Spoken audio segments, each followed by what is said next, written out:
Grüß, willkommen an einen aufregendes video. Welcome to another exciting video, in this case episode 18 of my figure gaming video series. In this video I'll be covering the making of area terrain pieces, specifically hills, built-up areas and woods. Just a quick note about built-up areas. Originally I used to use balsa wood flat-top built-up areas, however they didn't look particularly good. I then flipped over to actual 6mm models of building, which works well with 15mm figures, but for 6mm figures I think I'll end up using 1 to 1000 scale buildings as my built-up area as a compromise solution for that. However, I've not actually received any 1000 buildings yet as when I created this video, so I'm only going to be showing the 6mm buildings. The biggest issue with building models is while they can look good, they can easily move around on the playing area and have to be removed when you occupy the built-up area. This is one possible solution to that issue. The built-up area is made up of two pieces, the built-up area base and the building which fits on top of it. When you need to fight in the built-up area, you remove the building. When the built-up area is empty, you place the building back on it. Thus, you achieve your bling while you also achieve playability.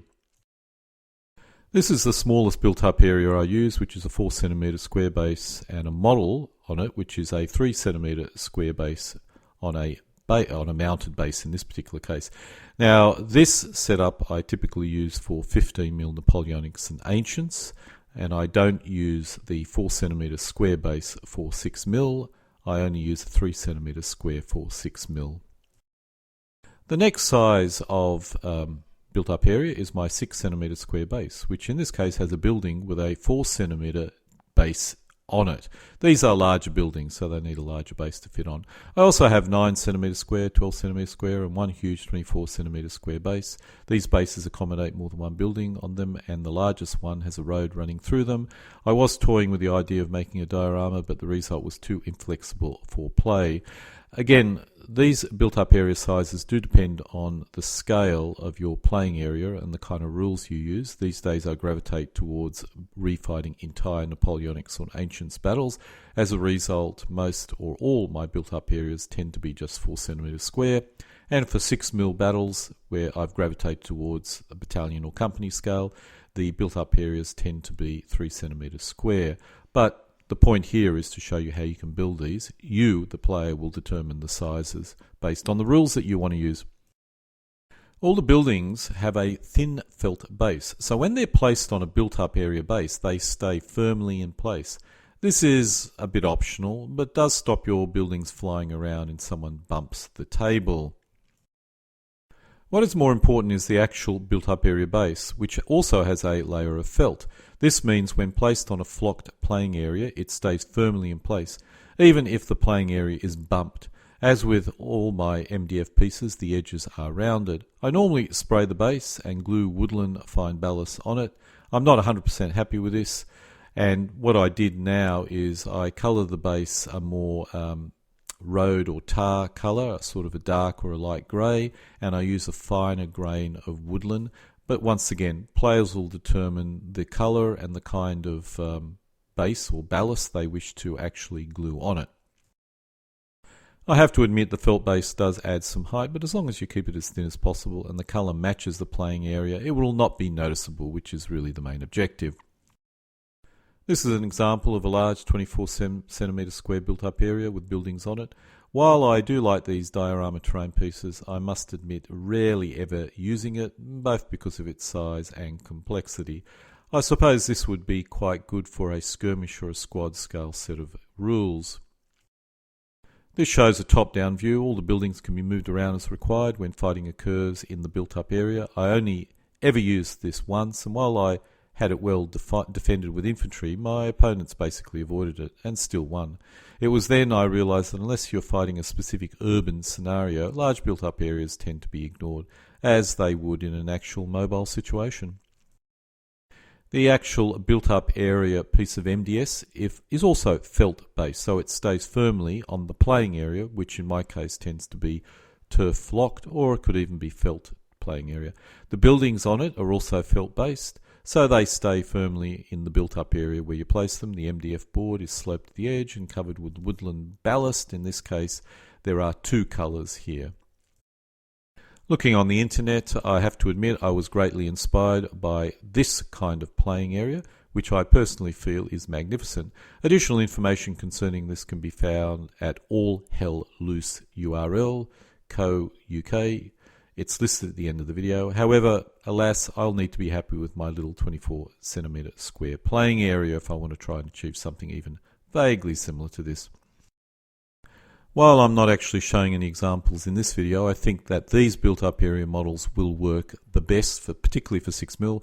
Based correctly, you should be able to place elements onto all these building figures, thus allowing for good-looking terrain and no need to move the buildings out of the way when you fight in the built-up areas.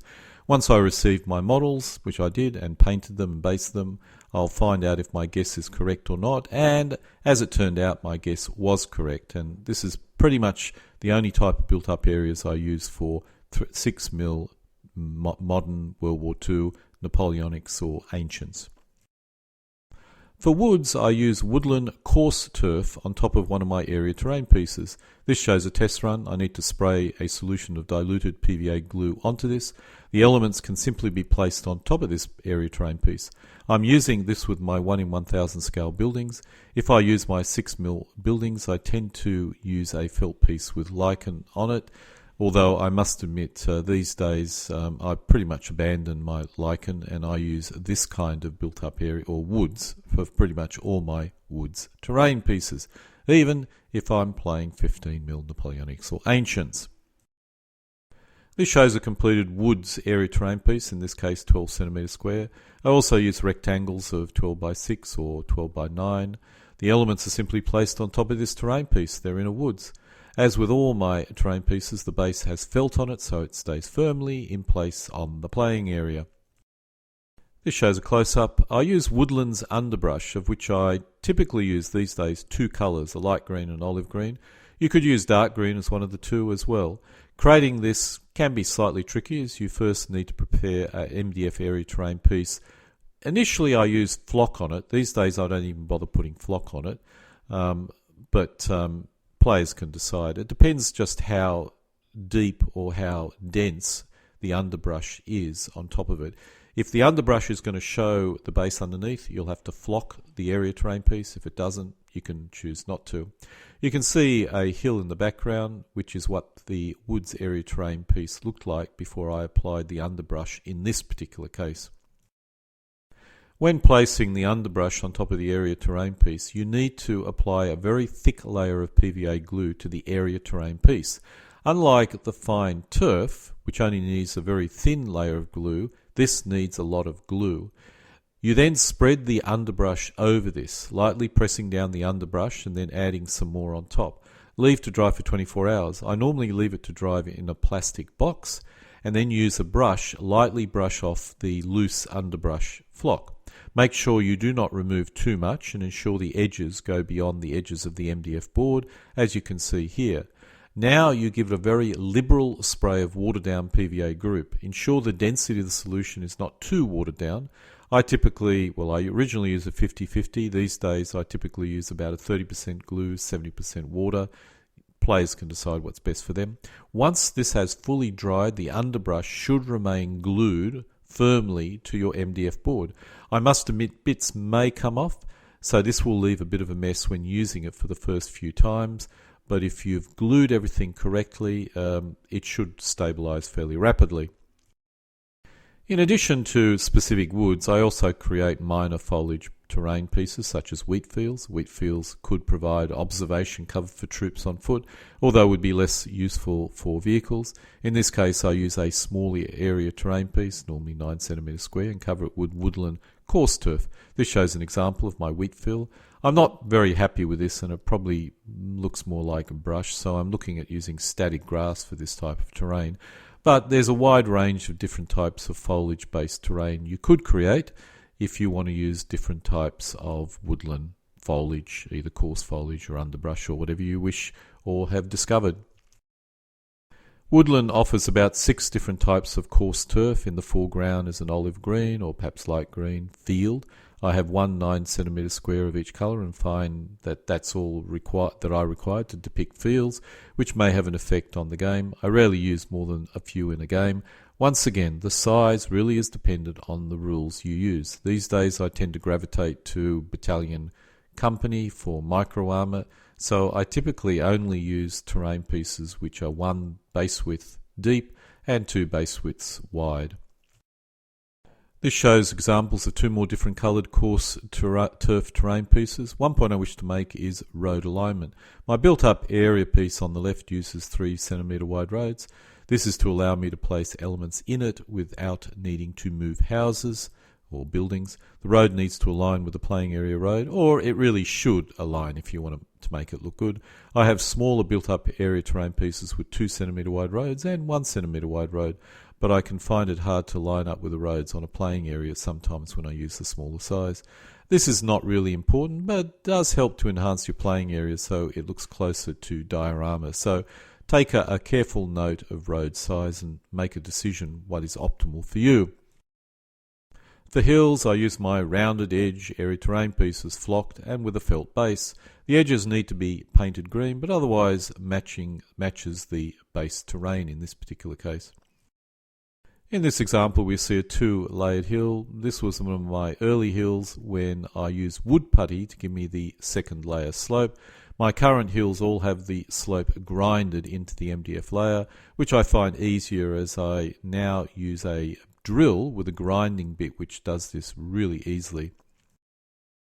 This rather blurry picture shows the slope. One thing I discovered when making hills was almost all hills are only really 1 layer, and I only possess a very small number of multi-layered hills. My flank ridge is 3 layers, so it has 3 layers of hills, but I only use this to define the flank, and rarely does anyone go up the hill and fight it out. And with a different scale of rules I normally play these days, battalion, I don't even use that particular area terrain piece.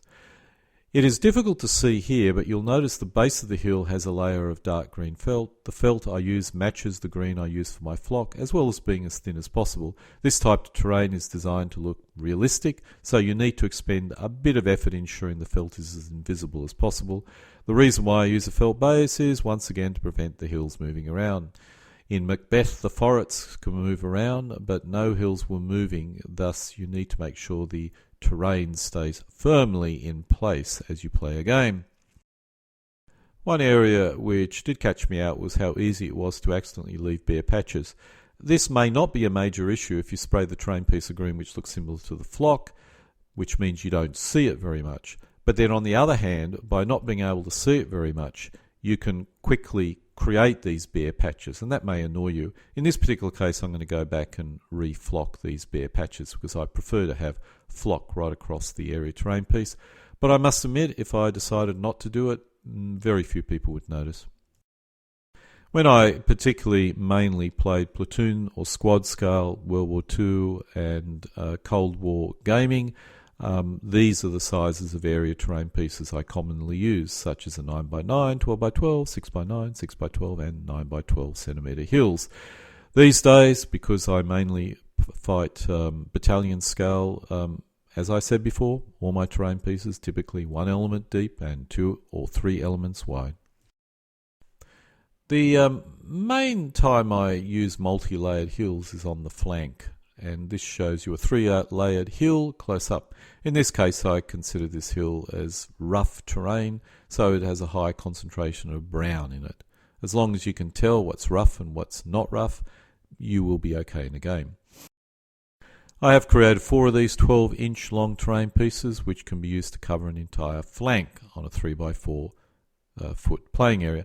Personally, if I did these again, I would not use so much brown on the lowest slope. In future, I would also use green, so it seems to more seamlessly merge in with the playing area. In this case, it really does stick out quite a bit compared to the playing area. As long as there's some difference to it and you know it's rough, then make it as close to your area terrain or your playing area as possible, because it makes your whole playing area look better.